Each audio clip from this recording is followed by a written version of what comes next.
Hi, this is Maddison Miles, and you're watching Loudmouth Presents Over the Top Rope. It's off the top rope. Loudmouth presents off the top rope. Not over the top rope, off the top rope.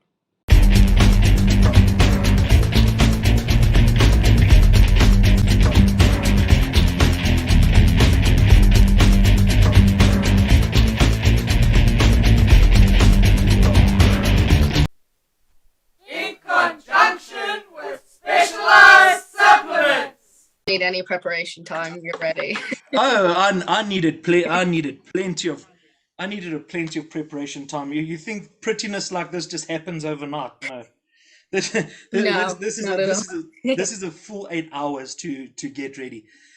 All all right, ladies and gentlemen, boys and girls, children of all ages and denominations, I pride myself on having champions on off the top rope.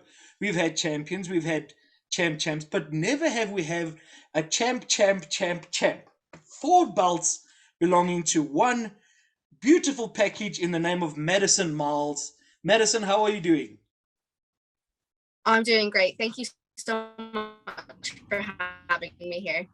Oh, it is a pleasure. It is a pleasure because you are, shall we say, unique in the wrestling world because you come from Canada. If I'm not mistaken, you're staying in the UK. There's championships dripping all over the place, and you're still only 22 years old. Yeah, that's correct. I was born and raised in Nova Scotia, Canada, and I permanently moved to the UK in 2019. And then COVID hit and it all went a bit mad, but I am now, we're all out the other side of it and very happily living in the UK. Right. Okay. Now, those four championships that you currently have, are they UK championships or are they Canadian championships? Have So there's one Canadian championship, which is the Maritime Wrestling Women's Championship. Right.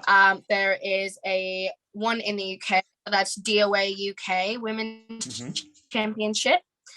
Another one in the UK, which is the European Women's Championship for World Association of Wrestling.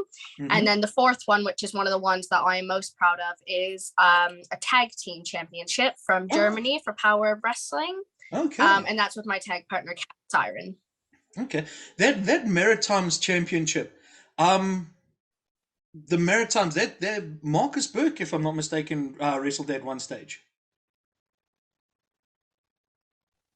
Yes, that's correct. So Marcus Burke and Brody Steele are both from that area.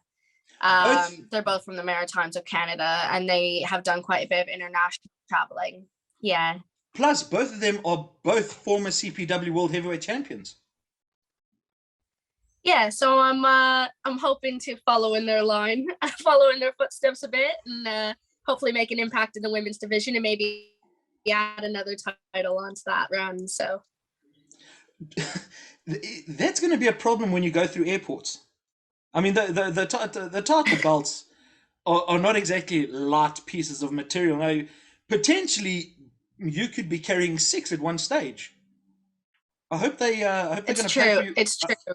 I really hope they're going to pay for the luggage, for the luggage handling on that one, because that's not going to be cheap. Sometimes with the international ones, I get them to keep it because it's a lot cheaper and easier for everyone. And then, but yeah, sometimes it can be a big pain. When I moved over here, I had to bring. Can't remember why I had all of them on me at the time, but I had to bring 3 back with me, wow. And they're obviously too heavy to put in my checked baggage, so I put them in my carry-on. And then the look on the security guards' faces when when they went through the metal scanner, everyone was a bit like, I'm like, oh, don't mind me. Yeah, no, I'm just here. Don't mind the wrestling boots and all the titles and all the gold dripping off me. You just go about your business. Yeah, exactly. Right. So when you started, how old were you when you first started training?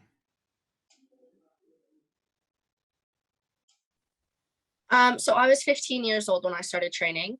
In the Maritimes where I'm from, I was the first full-time female in 9 years. Wow.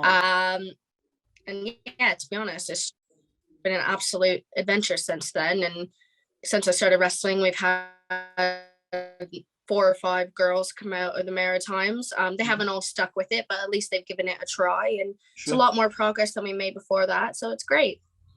Right now, when a woman starts wrestling, there's kind of a, I don't want to use the word stigma, but there's kind of a thing around it that women are only there to be eye candy, or they're only going to perform um at a certain level of matches, shall we say, and they tend to be on the first half of the show, second or third matches or things like that. How is the perception in your eyes of how the ladies are working when you started working a few years ago, 6 years ago, to the importance of where a women's match is now on the card?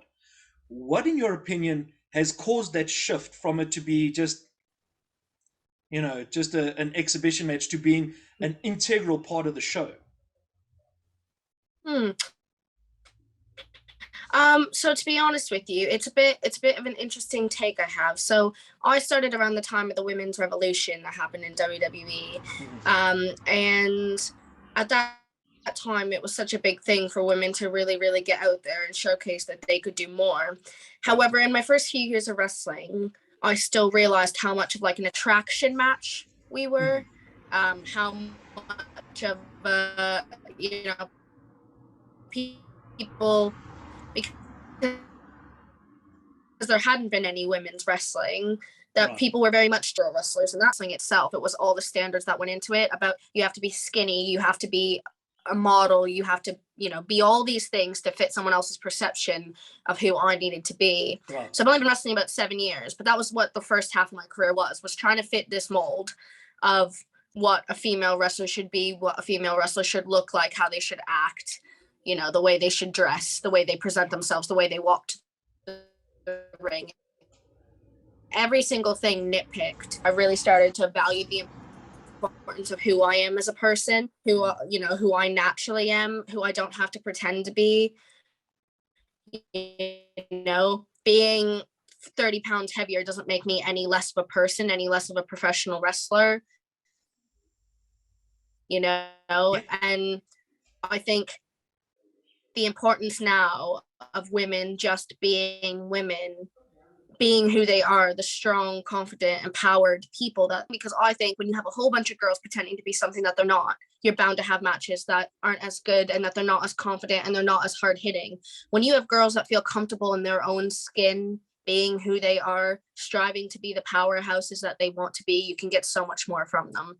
Right. And I myself know that once I changed my mindset from trying to be this perfect image that everybody had to being myself, that completely changed the game for me. And a lot of people say that, for example, I look a lot different, my style's a lot different. But the big thing to think about is that a lot of girls back then were just trying to fit the mold and be good enough, and actually I think it's so much more important than that. And I think if you give people the platform to be themselves, that will come out in their wrestling, and in their characters as well. Okay, all right. Now, at the moment, there's a lot of intergender wrestling happening. First of all, are you a fan of intergender wrestling? To be honest, and I think I wouldn't be half the wrestler I am without the males that I've wrestled. So obviously, as I said, I grew up in a very male-dominated area, trained with boys, worked with boys, and to be honest, a lot of what I've learned has come from two with who his name is Chris Hicks. And actually, the feud I had at the very beginning of my career was one of those kind of things that was literally every single match. It was one new element, one new wrestling move, one new, just something really, really small. And a lot of times I credit everything that I learned in that time to him, because it was the ability for someone to sit and hold my hand and go through it and say, I'm going to teach you everything you need to know. And of course, it wasn't everything I needed to know, but actually I look at those circumstances and I think I wouldn't be half the wrestler that I am without the men Right. in my journey that I've. Okay. So then the question needs to be asked. Any generation, any male wrestler, what would be your ideal intergender match? Oh. You know what? Actually, I've done hundreds of podcasts, and I don't think anyone's ever asked me this question before. If I could wrestle anyone in a gender, who would I wrestle? Yeah, any era. You know what? I choose Any the company. Miz. The Miz. Yeah, the Miz. Hands down, the Miz. He's one of my favorite male workers of all time. I think he's brilliant. He's consistent. He's a great wrestler and the best character. That's who I would top of my head. That's my dream energy match. That answer surprised me. I know. I have a lot of appreciation for his character and the longevity of his character, and that he keeps it fresh and entertaining. And every time he comes out, I'm entertained by him. Do you think he is? Do you think he's underrated by a lot of people because people don't understand the amount of work he actually puts into his character and that he puts into his wrestling persona? 100%. 100%. And I think so many people get caught up with the fact that he's been around so long. But actually look at all the people that WWE releases on a regular basis, and the fact that someone can stick it out for that long, not being, as typical top of the line as John Cena and that sort of stuff, Right. All these years later, his character's developed, but he's relatively in the same sort of boat that he's always been in terms of who he is, but yet he keeps it interesting and he keeps it fresh. And I think people just forget because he's been there for ages and ages. Yeah. Do you think he's become one of the wrestlers that no matter where he is, he doesn't need a title to be relevant? His character kind of transcends a title reign because of his persona and how he keeps it fresh and what he does in the ring, that he's actually transcended the fact that people say, oh, well, Miz hasn't had a title in 3 years or 5 years or anything like that. And you say, well, he doesn't need to have it because he's gone past that.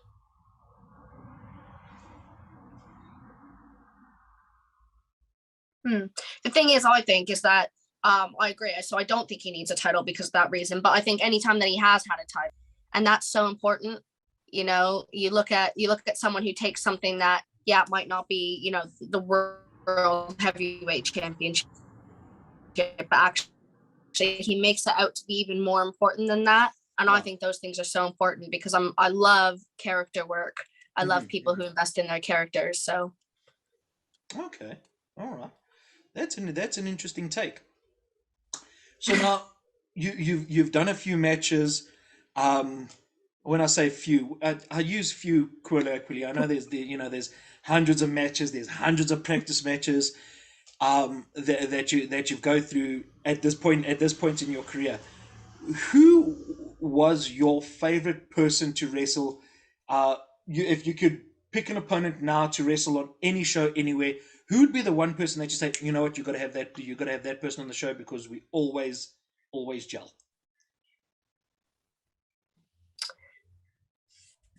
To be honest, I hate this question. I hate this question always gets me because I have different people at different stages of my lives, different matches that I've loved to have. My best friend back in Canada, Chantal, her and I wrestled so much out there. We could get it done and sort it out. But in that position, I was very much a leader. Mm-hmm. I think in terms of learning experiences, I believe that Chris Hicks, the gentleman, that I would be able to comfortably go out there with him and call it on the fly. However, in that role, I would be in I would be led in that situation, because he's got, I think 15, 16, 17 years of experience or something like that. All that I wrestled was Victoria. It was a massive learning experience wrestling her, and she's extremely down to earth, but still took a lot of really good control. So wrestling her is probably one of my favorite moments overall, and my favorite person to learn from. All in those kind of steps. So I really struggle with that question all the time, because I think in different phases of my life and different phases of my career, I've had separate people to know that I felt so comfortable and confident wrestling. Did you have, when you wrestled Victoria, did you have that holy shit moment? Where you're standing across from somebody that you've looked at TV as a WWE, and she's done TNA and all of this stuff, and you're across from that person, and you're either going into your match, or you're in the match, and you're like, holy shit, I'm actually wrestling this person that I've seen on TV, and I'm actually getting to grips with it. Did you have that moment with her? Yes. So I've always said kind of Trish Stratus, Natalia, Mickie James, and Victoria were four of my favorites growing up. Now, the difference is that I went to Impact Wrestling a lot around, like, when I was younger. And so I saw her wrestle all the time. Right. And I honestly remember the first day that we wrestled. So we did 3 days in a row. I think it was 3 or 4. I think it was 3 though. And so we wrestled 3 days in a row. And I remember waiting at that very first venue for her to show up and sitting there being like, oh my God, trying to keep myself content. But actually,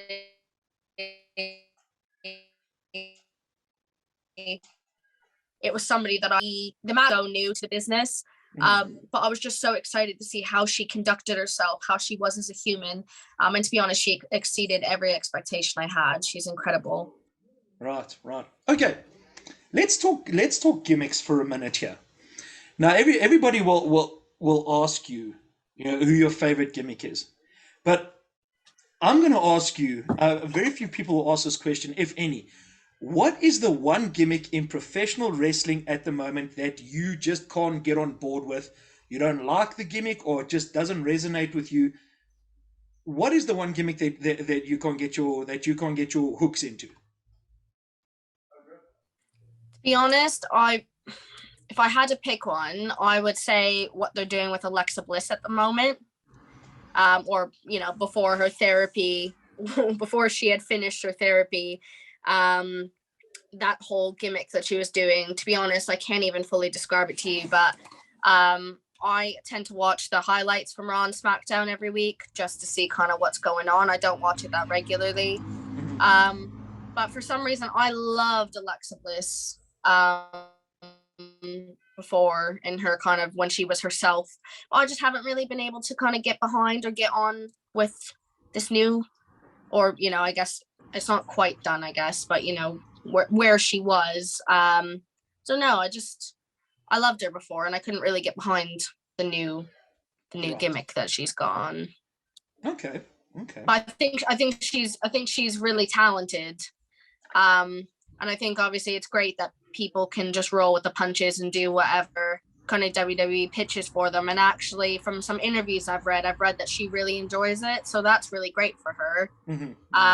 I just think, as an Alexa Bliss fan, that kind of takes away my enjoyment, really. And I kind of hoped at Elimination Chamber that she would come back full out, kind of old Alexa Bliss style. And when it was still a little bit mixed, was a bit like, just a little disappointed. Yeah, no, they seem to have two different conflicting ideas about how they want to book her. So they put in ideas together, and it's not meshing at the moment. It's just no. It's a bit strange. You are running your own promotion. You've got TV, you've got camera. You've got syndication, social media, it's happening. Who is your heavyweight champion? Who is your secondary champion? Who is your tag team champion? And who is your women's champion? Oh gosh. Okay, let me have a think.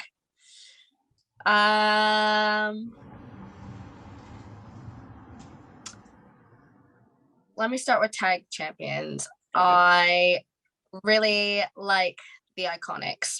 All right. Bit random choice, but I like their characters. Really, really enjoyed that. So I put them there.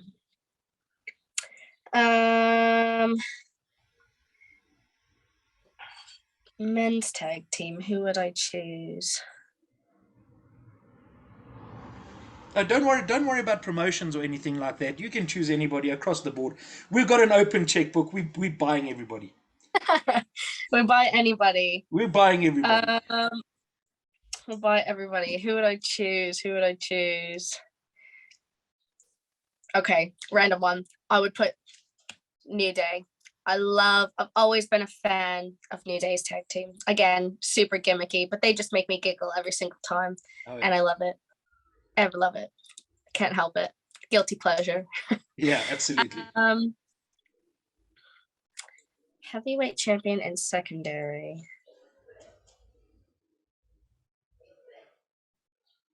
You know what? I'd probably go with some sort of form of, don't know who I'd put where, but 3 people I really, really like are CM Punk, Chris Jericho, and Daniel Bryan. Okay. I just think they're brilliant. Every time I watch them, I'm insanely entertained. So they're all a bit random choices, but I think off the top of my head, that's who I would choose. Right. I want to put in a gimmick title. Either a 24/7 or a hardcore champion, something gimmicky. Something gimmicky. What would I choose? See, I always think it's really hard because, to be honest, I did enjoy some of the things they did with the 24/7. Mm-hmm. I did enjoy the kind of random out of nowhere, pins and that sort of exciting thing that they did with it. I think I would choose, I think my initial thought was, I would go with like a hardcore championship, but actually I think those matches are always meant for the right place, right time. And I think if you do them too much for no reason, then it can really lose its meaning. Right.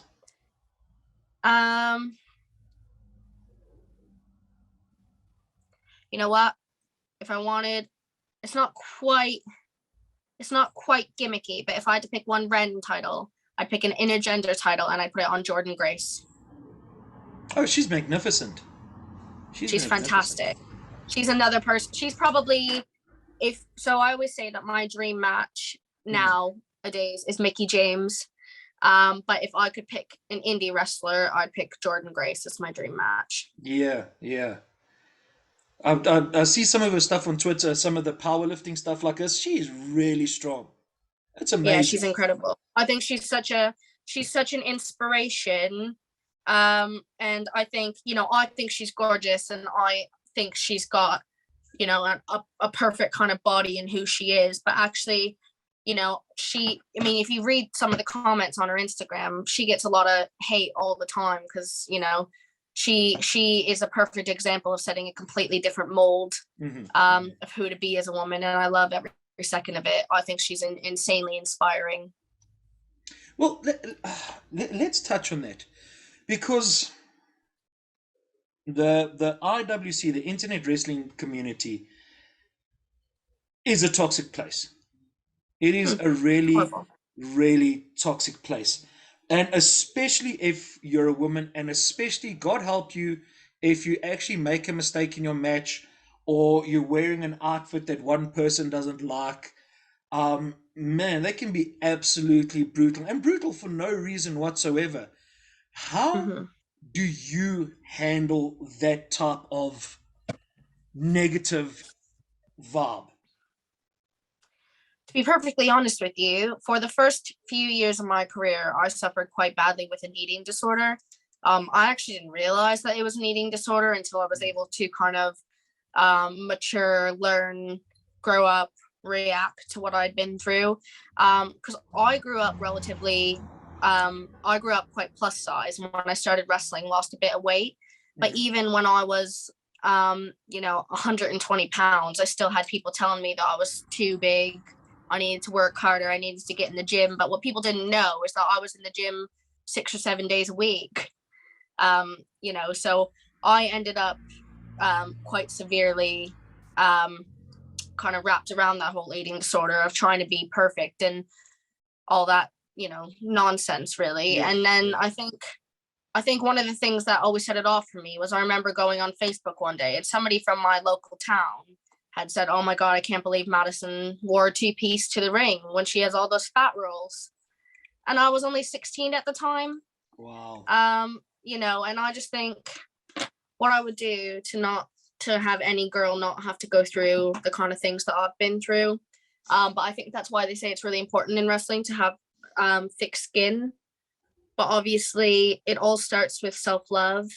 And actually you can have the toughest skin in the world, but if people are literally attacking you like they do for no reason, you have to be able to find it in yourself to love yourself through all of that. And I think that is so important, because I think, it's easy for everyone to say, oh, haters gonna hate, they're just on the internet, whatever, but it does catch up to you.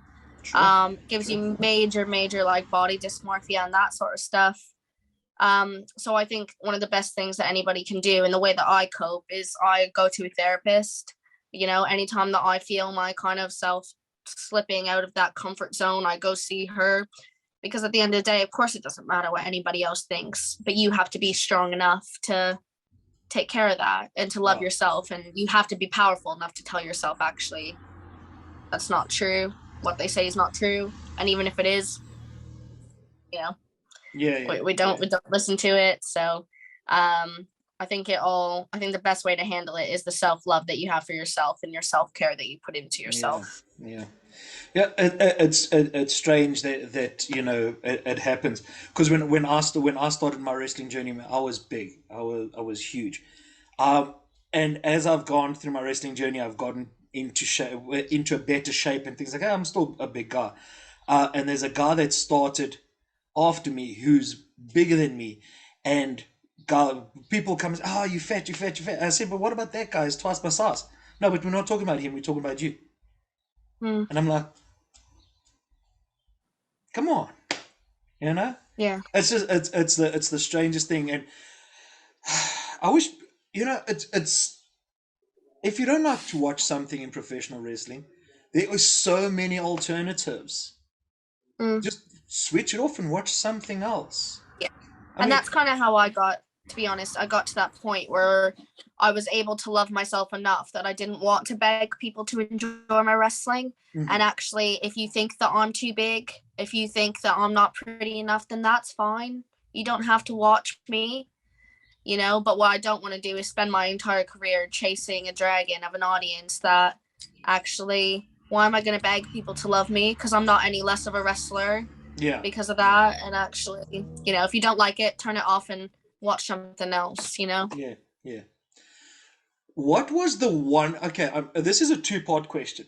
Okay, what was the first gimmick you heard that made you fall in love with promos, and what was the first match you watched that made you fall in love with professional wrestling?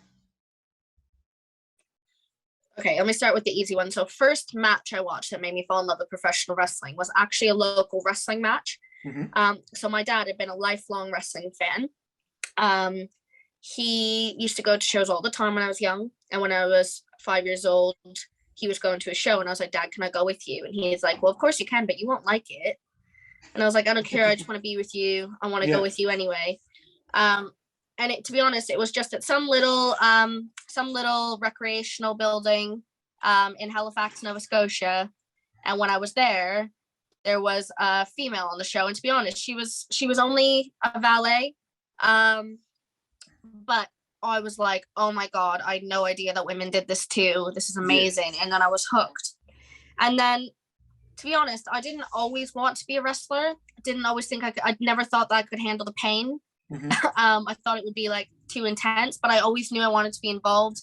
When I was a kid, my dad and I used to dream about having our own promotion and that sort of stuff. And then I knew that if I didn't do it, like I'd want to be a referee or a ring announcer or a valet or something.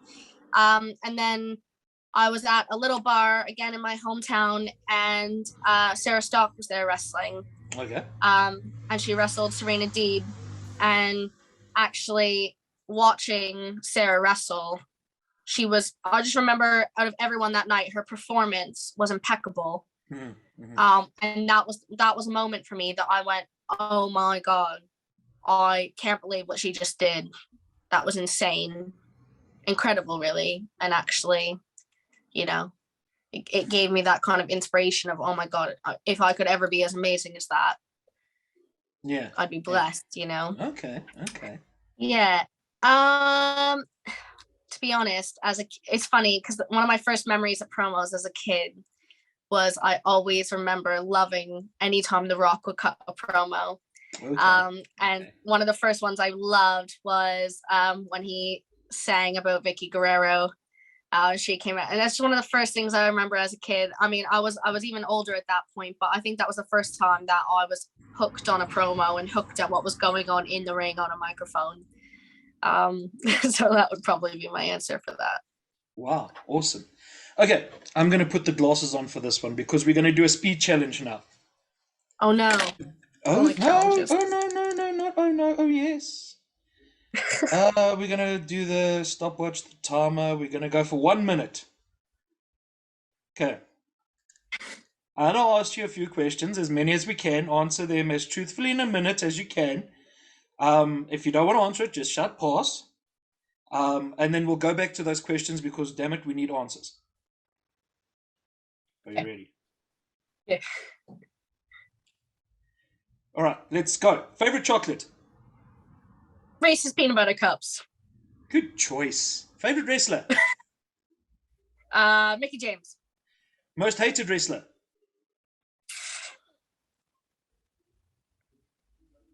Brock Lesnar. Favorite event to watch? Royal Rumble. Favorite wrestling entrance theme?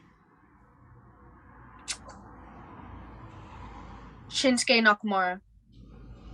We're going to get back to that one. And I lost my train of thought. Would you wrestle in New Japan? I would. Would you kick Minoru Suzuki in the testicles? If I had the chance, sure, why not? Would you take a chop from Walter? I'd take a chop from anyone. Anyone? Okay. Anyone. I'm gonna stop it right there because the Shinsuke Nakamura one threw me off. Because my ringtone on my phone is that your ringtone? Is the rising sun. My wife's like, I want my own personal ring. That's the first thing that came to my head, honestly. I went, whose entrance music do I love? That one. My wife's like, can I have my own ringtone? It's like Shinsuke Nakamura. Can I have like what's your ringtone? I'm like Shinsuke Nakamura. Like, what do you play in the morning? Song I wake up to in the morning. It's a good one. It's a good one. It's so good. And when he made his debut against The Miz. Come on. Isn't it? There is one question I want to come back to. Hated wrestler Brock Lesnar. Do elaborate. That just came out. I don't know, man. I've never been able to get behind Brock Lesnar. I wish I could, but I can't. I don't hate Brock Lesnar. I don't hate anyone. I think everyone has designated kind of characters, and I think everyone does a great job of pursuing those characters. But Brock Lesnar is just someone that I've never been able to get behind. Not a Lesnar fan. Fair enough. I'm not going to argue with you. I think it's because I always had this impression that anyone who was in UFC could probably beat the snot out of. I mean, I know that's what they have them do, but I always have a hard time getting the realism between UFC and wrestling combining. So I think it originally stemmed from that. But I've just never been a massive fan. Paul Heyman, however, I love. Brock Lesnar, not so much. I am going to ask you one last question. What is your guilty pleasure match? The one match you can put on, and if you've watched it 100 times, 1,000 times, whatever it may be, but you put it on and it just brings you happiness. To be honest, I can't pick one, but what I will say is that anytime that I'm sat around not doing anything, the matches that I watch over and over again are typically The Rock and Cena. Mm-hmm. Now the reason why is because I love the storytelling that they go for. Right. You know, they're consistently teasing at FU, consistently teasing rock bottom, and like they just go back and forth. And despite like, you know, WrestleMania matches not very long ago, there's still storytelling and the character work is there. And that's the stuff that I love. I love the fact that they base a match around one move on each of them, you know? Yeah. So to be honest, I can't give you a specific date or match or time, but anytime that I want to watch some really good storytelling, that's kind of what I go for. Right. Is Charlie around? He's not around. No, he's Okay. he's at the gym at the moment. Who's your wrestling crush? Oh, my wrestling crush is Winston. And you're not allowed to say your boyfriend. Yeah, I am. Yeah, I am.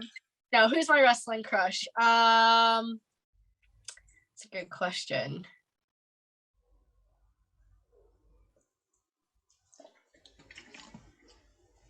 Is it bad if I still say The Miz? Not at all. That's all right. Oh, good. For the sake I had to think about that, to be fair. I really did.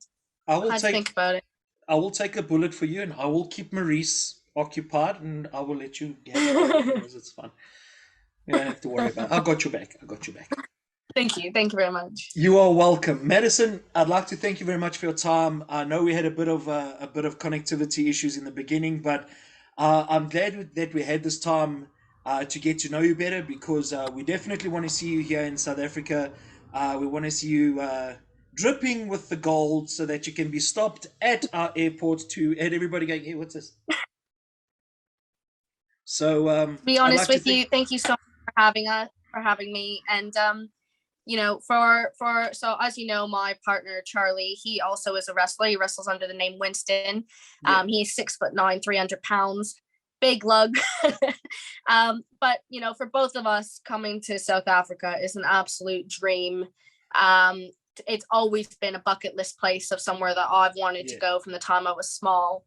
The prospect of wrestling there literally blows my mind, makes me a bit emotional thinking about it.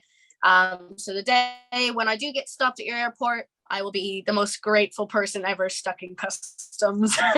So honestly, I look forward to it on so many levels. And I do appreciate you having me here today. So thank you very much. We appreciate it very much. Ladies and gentlemen, for Maddison Miles, myself, the CPW All Africa champion, and the champ, Maddison Miles, Loudmouth presents Off the Top Rope, uncensored, uncut, and perving over the Miz.